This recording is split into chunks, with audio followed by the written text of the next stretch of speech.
प्यारे बच्चों, मैं आपकी हिंदी विषय की अध्यापिका मधु मांडेल आज आपको हिंदी में पाठ 19 मैं और मेरा देश जीवनी का सारांश पढ़ाने जा रही हूँ। आप इस सारांश को ध्यान से सुनिए और समझने का प्रयत्न कीजिए। प्रस्तुत जीवनी मैं और मेरा देश लेखक कन्हैयालाल मिश्र प्रभाकर ने देश के नागरिकों के लिए नैतिक मूल्यों की आवश्यकता की बात कही है। एक बार संत स्वामी रामतीर्थ जी जापान में रेल यात्रा कर रहे थे। उन दिनों फल ही उनका भोजन था। उस दिन उन्हें कहीं भी फल ना मिले। उनके मुंह से निकला, जापान में शायद अच्छे फल नहीं मिलते। एक जापानी युवक जो प्लेटफॉर्म पर खड़ा था, उसने स्वामी जी के ये शब्द सुने और भागकर कहीं से एक टोकरी ताजे फल ले आया। स्वामी जी ने उसे फल विक्रेता समझकर उन फलों का मूल्य देना चाहा। युवक ने फलों के मूल्य के रूप में स्वामी जी से कहा कि वापस अपने देश लौटने पर वे किसी से भी यह ना कहें कि जापान में अच्छे फल नहीं मिलते। स्वामी जी युवक का यह उत्तर सुनकर प्रसन्न हुए।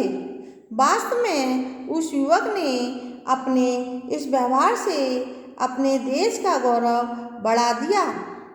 एक अन्य घटना में किसी देश का एक युवक जापान में शिक्षा लेने आया। उसने सरकारी पुस्तकालय से कोई पुस्तक पढ़ने के लिए ली और उसमें से कुछ दुर्लभ चित्र निकालकर उसे वापस कर दिया। पुलिस द्वारा उस विद्यार्थी से वे चित्र बरामद कर लिए गए और उसके पश्चात उस पुस्तकालय में उसके व उसके देश के किसी भी नागरिक को प्रवेश वर्जित कर दिया।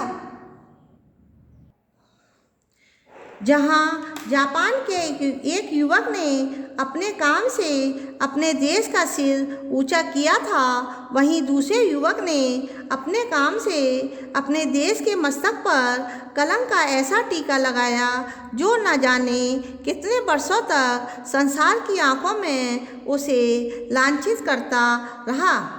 हमारी हीनता और श्रेष्ठता का संबंध देश की हीनता और श्रेष्ठता से जुड़ा हुआ है।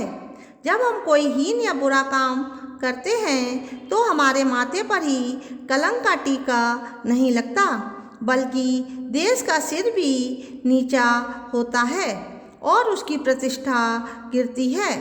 जब हम कोई श्रेष्ठ कार्य करते हैं तो उससे हमारा ही सिर ऊंचा नहीं होता, बल्कि देश का भी सिर ऊंचा होता है और उसका गौरव बढ़ता है। इसलिए हमें कोई ऐसा कार्य नहीं करना चाहिए जिससे देश की प्रतिष्ठा पर आँच आए। क्या आप चलती रेलों में, मुसाफिर खानों में, किल्बों में, चौपालों पर और मोटर बसों में यात्रा करते हैं? हमारे देश में यह नहीं हो रहा, वहाँ नहीं हो रहा, यह गड़बड़ है, यह परेशानी है। साथ ही क्या अपने देश की तुलना किसी अन्य देश के साथ करते हैं कि कौन सा देश श्रेष्ठ है, कौन सा देश हीन है? यदि हाँ, तब आपको चिंता होगी कि देश की प्रतिष्ठा को बनाए रखने के लिए हमें क्या करना चाहिए।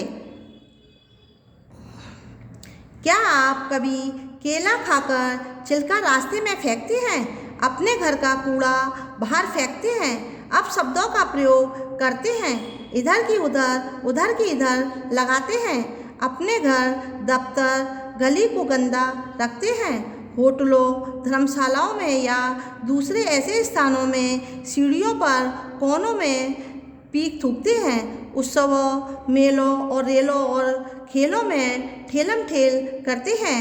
निमंत्रित होने पर विलंब से पहुंचते हैं या वचन देकर भी घर आने वालों को समय पर नहीं मिलते और इसी तरह शिष्ट व्यवहार के विपरीत आचरण करते हैं।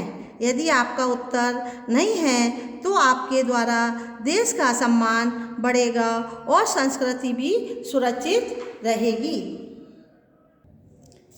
तो बच्चों, हमें सदैव ऐसा काम करना चाहिए जिससे परिवार, समाज और देश का सम्मान बढ़े। बच्चों, इससे संबंधित अभ्यास कार्य भेजा जा चुका है, उसे आप अपनी अभ्यास पुस्तिका में लिखिए और याद कीजिए। घर पर रहिए, सुरक्षित रहिए। धन्यवाद।